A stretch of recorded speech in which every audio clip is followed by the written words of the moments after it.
प्रधानमंत्री नरेंद्र मोदी के विदेश दौरे की, जो इस समय यूरोप दौरे पर हैं, और अब आज प्रधानमंत्री नरेंद्र मोदी जो हैं वो डेनमार्क पहुंच चुके हैं। ये तस्वीर हम आपको दिखा रहे हैं डेनमार्क के कोपेनहेगन में। यहां पर प्रधानमंत्री का स्वागत किया गया है और ये तस्वीर आप देखिए, यहाँ पे प्रधानमंत्री मेटे फ्रेडरिकन्स के साथ में यहाँ पे चर्चा कर रखे हैं प्रधानमंत्री नरेंद्र मोदी। और ये मुलाकात अपने आप में और भी ज्यादा खास है क्योंकि प्रधानमंत्री मोदी के साथ में जिस तरह से डेनमार्क के पीएम यहाँ पर नजर आते हैं, उनका प्रतिनिधिमंडल जब नजर आता है तो ये समझ में आता है कि आखिर किस तरह से एक सहयोगात्मक और एक सहजता साफ तौर से देखी जाती है। दो तस्वीर हम आपको दिखा रहे हैं। एक तरफ उत्तर प्रदेश के मुख्यमंत्री योगी आदित्यनाथ जो देवभूमि उत्तराखंड पहुंचे हैं, यहाँ पर वहाँ वो विशेष पूजा अर्चना कर रहे हैं और उन्होंने अपने गुरु महंत वैद्यनाथ की प्रतिमा का अनावरण किया। वहीं दूसरी तरफ प्रधानमंत्री नरेंद्र मोदी अपने 3 दिवसीय विदेश दौरे पर हैं, यूरोप दौरे पर। वो डेनमार्क पहुंचे हैं कोपेनहेगन में, जहां की तस्वीर हम आपको दिखा रहे हैं। कोपेनहेगन का ये दौरा कई मायनों में बहुत ज्यादा महत्वपूर्ण हो जाता है क्योंकि आपको ये भी बताते चलें कि जिस तरह से पीएम मोदी यहां पर पहुंचे, इंडो नार्डिक शिखर सम्मेलन में वो चर्चा करेंगे और कई अलग अलग विषयों पर चर्चा होगी। फिलहाल ये तस्वीर डेनमार्क की, प्रधानमंत्री नरेंद्र मोदी। मेरे साथी दानिश इस समय डेनमार्क से मेरे साथ में जुड़े हैं। दानिश, प्रधानमंत्री नरेंद्र मोदी डेनमार्क पहुंच चुके हैं, वहां पर उनका अच्छा बेहद खास स्वागत किया गया। उनका ये दौरा कितना इंपॉर्टेंट है, अभी की तस्वीरें समझाते हुए बताएं।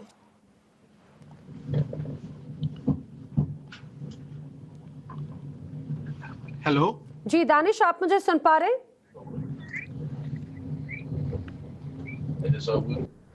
लगता है दानिश से संपर्क फिलहाल हमारा उस तरह से नहीं हो पा रहा है, नेटवर्क का इशू जरूर यहाँ पर हो सकता है। फिलहाल ये तस्वीर हम आपको दिखाते चले डेनमार्क में कोपेनहेगन में प्रधानमंत्री नरेंद्र मोदी, और जिस तरह की अभी एक सहजता वहाँ के प्रधानमंत्री के साथ में नजर आती है। आप ये समझिए कि ये दर्शाता है कि भारत के साथ में जो अन्य विदेशी वहाँ पर कितना एक सहजता जो है वो देखी जा रही है। दानिश मेरे साथ में एक बार फिर से जुड़े हैं। दानिश, अगर आप मुझे सुन पा रहे हो तो प्रधानमंत्री नरेंद्र मोदी का डेनमार्क का दौरा और वहां के प्रधानमंत्री के साथ में उनकी चर्चा क्या कहती है? जी हाँ, काफी कुछ है इस पिक्चर में जो स्क्रीन पे हम अभी देख सकते हैं। ये एक्चुअली डेनिश प्रधानमंत्री का जो है वो ऑफिशियल रेसिडेंस है, जो शहर से दूर थोड़ा, और आप अभी भी आप देख सकते हैं बिल्कुल लेक के किनारे है। ये ऑफिशियल रेसिडेंस है डेनिश प्राइम मिनिस्टर का, जहां पर पहला पड़ाव प्रधानमंत्री का पड़ा है डेनमार्क आने पर, कोपेनहेगन आने पर, और यहीं पर चर्चा होगी उनकी दोनों प्रधानमंत्रियों के बीच में। इसके बाद प्रधानमंत्री जो है इंडिया डेनमार्क बिजनेस फोरम के में हिस्सा लेंगे, जहां पर कई बड़े उद्योगपति और एग्जीक्यूटिव्स भारत के तरफ से भी होंगे, जिसमें स्टेट बैंक ऑफ इंडिया के चेयरमैन दिनेश कुमार खारा भी हैं, वो भी इस सम्मेलन में हिस्सा लेंगे। तो दोनों तरफ के बिजनेसमैन जो है चर्चा करेंगे कि किस तरह से निवेश को बढ़ावा मिल सके, किस तरह से बिजनेस और डेवलपमेंट और ट्रेड को किस तरह से बढ़ावा मिल सके। और जैसे कि हम लगातार कहते आ रहे हैं कि भारत यूएस के बाद दूसरा ऐसा देश है जो समिट लेवल टॉक कंट्रीज के साथ स्थापित करने में कामयाब हुआ है। तो इन सेंस इससे अंदाजा चलता है, जो आपका सवाल था, इससे अंदाजा चलता है कि नॉर्डिक कंट्रीज जो हैं वो भारत को किस तरह से देखते हैं और कितना इम्पोर्टेंस, कितना महत्व देते हैं। क्योंकि अगर सिर्फ यूएस ही एक ऐसा देश है भारत के अलावा जो समिट लेवल टॉक्स करता है, तो इससे बहुत कुछ तथ्य सामने आती है। भारत की जो ग्लोबल छवि है उसके ऊपर भी ये बहुत बड़ा स्टेटमेंट है। तो दोनों देश के प्रधानमंत्री, जैसा कि हम अपने स्क्रीन पर देख रहे हैं, एक दूसरे से चर्चा कर रहे हैं। ये लिग्नी एक जगह है कोपेनहेगन में, सिटी सेंटर से थोड़ी दूर, यानी शहर के हल्लागोल और जो व्यस्त जीवन है उससे हटकर है ये जगह, जहां पर डेनिश प्रधानमंत्री ने चुना नरेंद्र मोदी को होस्ट करने के लिए, और यहीं पर चर्चा होगी दोनों प्रधानमंत्रियों के बीच। इनके साथ उनकी पूरी टीम भी है, और यहाँ चर्चा करने के बाद प्रधानमंत्री जो है कुछ ही 1-2 घंटों के बाद जो है बेला सेंटर पहुंचेंगे, जहां पर उन जो है इंडियन डायस्पोरा के बस उनका इंतजार वहां कर रहे होंगे, और वहां पर भी बर्लिन की तरह फिर से संबोधित करेंगे प्रधानमंत्री इंडियन डायस्पोरा के लोगों को। ठीक है दानिश, बिल्कुल आपसे मैं लगातार अपडेट लेती रहूंगी। फिलहाल जानकारी के लिए आपका शुक्रिया। लेकिन जो दानिश बता रहे हैं, ये तस्वीर वाकई में भारत की ग्लोबल शक्ति को, ग्लोबल ताकत को दर्शाता है। देखिए, जो डेनमार्क के प्रधानमंत्री हैं मेटे फ्रेडरिक्सन, वो पीएम का स्वागत करने के लिए खुद एयरपोर्ट पर पहुंचे और उसके बाद में अब ये जो चर्चा है वो खुली वादियों के साथ में, और जो चर्चा सहज नजर आ रही है ये वाकई में भारत और डेनमार्क के रिश्ते के साथ में दर्शाती है। इंडो नॉर्डिक शिखर सम्मेलन जो है उसमें भी कई मुद्दों पर चर्चा होनी है डेनमार्क में जो होने वाला है, और आप समझिए कि कई अलग अलग विषयों पर, चाहे वो आर्थिक सुधार की बात हो, चाहे वो रिसर्च शोध की बात हो, टेक्नोलॉजी की बात हो, जलवायु परिवर्तन, रिन्यूएबल एनर्जी, साथ ही साथ माना जा रहा है आर्किटेक्ट क्षेत्र में जो भारत नार्डिक सहयोग है, ऐसे तमाम विषयों पर चर्चा की जानी है। फोकस इन तमाम मुद्दों पर रहेगा। और साथ ही साथ जो पीएम मोदी का ये डेनमार्क का दौरा है, इस पर पीएम मोदी फिनलैंड हो या आइसलैंड हो, नॉर्वे, स्वीडन के प्रतिनिधियों के भी साथ में मुलाकात करने वाले हैं। और जो सबसे खास एक और मौका होगा, जो हमने बर्लिन में तस्वीर देखी थी वैसी ही तस्वीर डेनमार्क में भी नजर आएगी, जब प्रधानमंत्री नरेंद्र मोदी डेनमार्क में भारतीय मूल निवासियों से भी यहाँ पर मुलाकात करने वाले हैं, और उसको लेकर भी खासा उत्साह नजर आ रहा है, खासतौर से भारतीयों में। लेकिन फिलहाल जो आप ये तस्वीर देख रहे हैं, ये तस्वीर हम आपको दिखा रहे हैं प्रधानमंत्री नरेंद्र मोदी के इस पूरे दौरे की, जो अपने आप में और भी ज्यादा इम्पोर्टेंट है, क्योंकि जिस तरह की सहजता और तस्वीर की हम बात कर रहे हैं, खासतौर से कल भी जब पीएम मोदी ने संबोधन किया था तो बताया था कि भारत किस तरह से एक नए विकासशील पथ पर आगे बढ़ रहा है, और यह विकासशील पथ अनंतहीन है, और उसमें कई और अभी ऐसे मील के पत्थर हैं जो भारत ने स्थापित किए हैं, और कई और स्थापित करने बाकी हैं जिसकी ताकत पूरी दुनिया मानती है।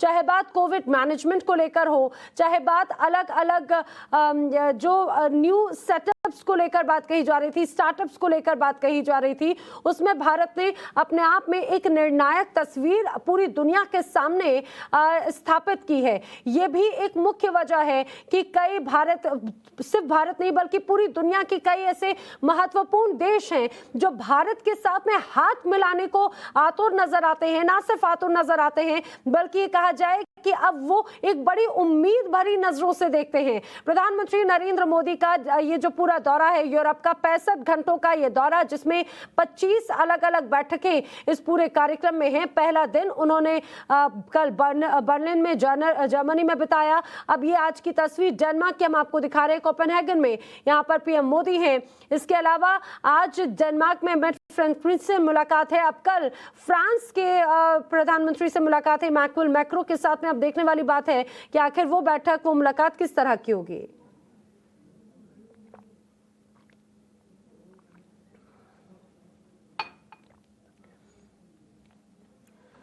प्रधानमंत्री नरेंद्र मोदी का ये जो पूरा दौरा है, अब ये कहा जा रहा है बहुत ज्यादा उम्मीदों भरा है, ना सिर्फ भारत के लिए बल्कि पूरी दुनिया के लिए। प्रधानमंत्री जब इस पूरे दौरे पर गए, विशेष तौर से यूरोप में, अभी ऐसे समय में जब जो हालात इस समय भारत में देखने को, पूरी दुनिया में देखने को मिल रहे हैं, और विशेष तौर से यूक्रेन और रूस की स्थिति को लेकर प्रधानमंत्री ने एक बार फिर से इस बात को दोहराया था कि जो यूक्रेन रूस संकट है उसे सहजता के साथ बातचीत के जरिए सुलझाने की जरूरत है, क्योंकि जिस तरह से युद्ध को कई दिन बीत चुके हैं उसमें सिर्फ और सिर्फ वहां के लोगों का नुकसान हो रहा है, और इससे एक बहुत गलत संदेश जाता है। एक मजबूती के साथ में, सहजता के साथ, शांतिपूर्ण तरीके से भारत की तरफ से एक बात, ये बात कही गई है प्रधानमंत्री नरेंद्र मोदी की। फिलहाल अब ये तस्वीर, एयरपोर्ट पर भव्य स्वागत किया गया आज जब प्रधानमंत्री डेनमार्क पहुंचे थे। तो इस बीच आप तस्वीर हम आपको दिखा रहे हैं जहां पर जब डेनमार्क की राजधानी कोपेनहेगन प्रधानमंत्री पहुंचे तो यहां पर उनका स्वागत करने के लिए खुद डेनमार्क के प्रधानमंत्री मेटे फ्रेडरिक्सन पहुंचे, और माना जा रहा है अब उनके साथ में प्रतिनिधि मंडल स्तर की बातचीत होने वाली है, वार्ता होने वाली है। और फ्रेडरिक्सन और पीएम मोदी के बीच की जो बातचीत है वो आखिर क्या बातचीत हुई, किस तरह से सहजता के साथ में उनका ये व्यवहार नजर आया। मुझे लगता है कि फ्रेडरिक्सन जो है वो भी डेनमार्क की स्थिति को बताते हुए वहाँ के विकास और ये जो खूबसूरत गार्डन देख रहे हैं इसके बीच में चर्चा करते हुए भी देखे जा रहे हैं। प्रधानमंत्री प्रकृति प्रेमी हैं, ये तस्वीर हर बार उनकी नजर आती है, विशेष तौर से जब वो विदेश में रहते हैं तो उनका बहुत टाइट शेड्यूल होता है, लेकिन इसके बावजूद जो उनकी एक फ्रेशनेस, एक ताजगी नजर आती है। अब ये तस्वीर आप देखिए कोपेनहेगन की तस्वीर, जहां पर वहां के प्रधानमंत्री के साथ में मेटे फ्रेडरिक्सन के साथ में चर्चा करते हुए प्रधानमंत्री इस दौरान आप देख पा रहे हैं उनको तस्वीरों में। अब उनका जो आगे का कार्यक्रम है, बताया जा रहा है कि आज वो यहाँ पर भारतीय मूल निवासी वहाँ के लोगों से भी मुलाकात करने वाले हैं और उसके बाद में फिर उनका जो डिनर का प्रोग्राम है वो भी बेहद खास डिनर उनका रहने वाला है आज का, क्योंकि आज जब प्रधानमंत्री नरेंद्र मोदी व्यापार गोलमेज सम्मेलन में हिस्सा लेंगे उसके बाद में वो क्वीन मार्गरेट के साथ में डिनर करने वाले हैं और आज का दिन उनके लिए इसीलिए और भी ज्यादा इंपॉर्टेंट हो जाता है। डेनमार्क के प्रधानमंत्री मेटे फ्रेडरिक्सन के साथ में प्रतिनिधिमंडल स्तर की आज वार्ता है और बताया जा रहा है कि कई अलग अलग MOUs पर साइन हो सकता है, समझौता हो सकता है, समझौते ज्ञापन का आदान प्रदान हो सकता है जिसमें रिसर्च तकनीक पर चर्चा हो सकती है, आर्थिक सुधार पर चर्चा होगी, जलवायु परिवर्तन पर चर्चा होगी जो मैं आपको बता रही थी। इसके अलावा रिन्यूएबल एनर्जी का इस समय काफी जोर देखने को मिल रहा है और भारत नार्डिक सहयोग पर भी अब चर्चा फोकस एक तरह से रहने वाला है। उसके बाद व्यापार गोलमेज सम्मेलन में भी PM मोदी हिस्सा लेंगे, फिर उनका जो डिनर है क्वीन मार्गरेट के साथ में होगा और फिर आज वो यहाँ पर ही डेनमार्क में रहने वाले हैं।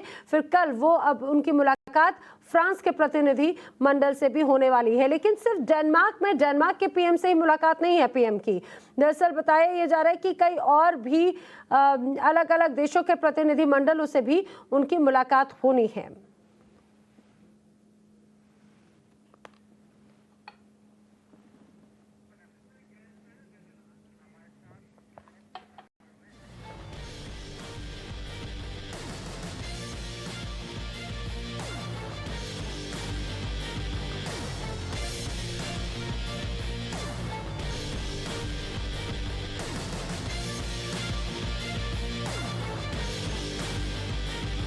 और इस समय मेरे साथ में खास मेहमान सौरभ शुक्ला जुड़ रहे हैं जो कि एडिटर इन चीफ है न्यूज मोबाइल के। सौरभ जी, बहुत स्वागत है आपका टाइम्स ऑन भारत में।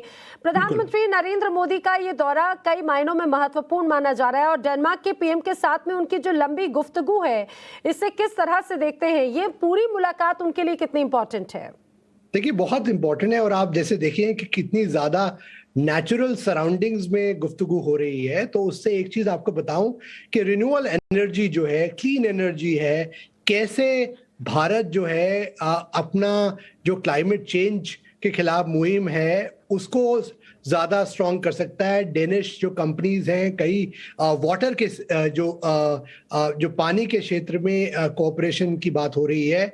और एक चीज और है कि भारत और जो डेनमार्क है उसमें कई चीजें ऐसे समान है कि दोनों डेमोक्रेसीज हैं, कैसे एक दूसरे को हम सुदृढ़ बना सकते हैं, उन सब पे बात हो रही है। और अगर आप देखें ये इतना अच्छा एक जैसे कहते हैं कि दृश्य दिखाई दे रहा है, उससे साफ जाहिर है कि एक केमिस्ट्री भी जो है दोनों लीडर्स के बीच में वो अच्छी है। और प्रधानमंत्री का यूरोप दौरा मैं आपको बताऊं कि भारत की जो एक यूरोसेंट्रिक पॉलिसी है कि भारत यूरोप के साथ अच्छे संबंध बनाना चाहता है, भारत उसके लिए प्रतिबद्ध है। यही कारण है कि प्रधानमंत्री इतने कम समय में भी 3 देशों का दौरा कर रहे हैं और यहाँ पर भी नॉर्डिक जो देश हैं और भी जो बाकी देश हैं, नॉर्वे है, फिनलैंड है, डेनमार्क, इन सब के जो है जो नेता हैं उनके साथ भी बात होगी। तो एक बड़ा क्लियर मैसेज जा रहा है कि भारत की एक जो फॉरेन पॉलिसी है, विदेश नीति है, वो सब देशों को, चाहे बड़ा देश हो चाहे छोटा देश हो, सबको समान तरीके से उससे अपने अच्छे संबंध बनाना चाहते हैं, नई चीजें लेना चाहते हैं। भारत जो है काफी कुछ ऐसा है कि जो भारत इन देशों को दे सकता है। इन देशों से भारत, जैसे मैंने बोला कि क्लीन एनर्जी है, जिस तरह से प्रधानमंत्री जहां खड़े हैं वहां पर जो बातचीत हो रही है, इतना अच्छा सुंदर एक प्राकृतिक दृश्य है, तो बहुत कुछ भारत डेनमार्क से सीख सकता है कि कैसे हम अपने शहरों को क्लीन एनर्जी की ओर ले जाएं, कैसे हमारी जो पोल्यूशन की समस्या है उसका समाधान हो। और प्रधानमंत्री, जाहिर बात है, इस बात की चिंता उनको है और इसकी वो जरूर वहां पर उन देशों से बात करके कि कैसे इन देशों के साथ हम लोग मिलजुल कर क्लीन टेक्नोलॉजी जो है वो भारत लेके आए, ताकि भारत की जो लोग हैं, भारत के नागरिक हैं, उनको प्रदूषण से मुक्ति मिल सके। क्योंकि ये भारत के लिए एक बहुत बड़ा चुनौती जो है वो आज भारत के लिए है। लेकिन सौरभ जी, जिस तरह से प्रधानमंत्री अपने इस 3 दिन के दौरे पर अलग अलग दिन अलग अलग राष्ट्राध्यक्षों से मुलाकात करने वाले हैं, डेनमार्क की बात हो, बर्लिन में जिस तरह से उनकी मुलाकात हुई, अब कल फ्रांस के राष्ट्राध्यक्ष से उनकी मुलाकात होनी है, तो इन तीनों दिनों में सबसे इंपॉर्टेंट एक मैसेज आपको क्या लगता है? क्योंकि एक टाइमिंग पर भी बार बार जो है वो पॉइंट जरूर हम इसको ध्यान देने वाली बात है। पीएम मोदी जिस वक्त यहाँ पर गए हैं, पूरी दुनिया में सबसे ज्यादा चर्चा यूक्रेन और रूस के अटैक और वहां की स्थिति को लेकर है। अब ऐसे में ये पूरा दौरा बहुत उम्मीद वाला होगा अन्य देशों के लिए भी। बिल्कुल, अच्छा आपने सवाल पूछा और मैं ये बिल्कुल कहूंगा कि देखिए, यूक्रेन की जो युद्ध चल रहा है, ये सब के सब देश जो हैं उससे काफी ज्यादा प्रभावित हुए हैं, क्योंकि वो यूरोप के देश हैं और वो रूस के खिलाफ सब खड़े हैं।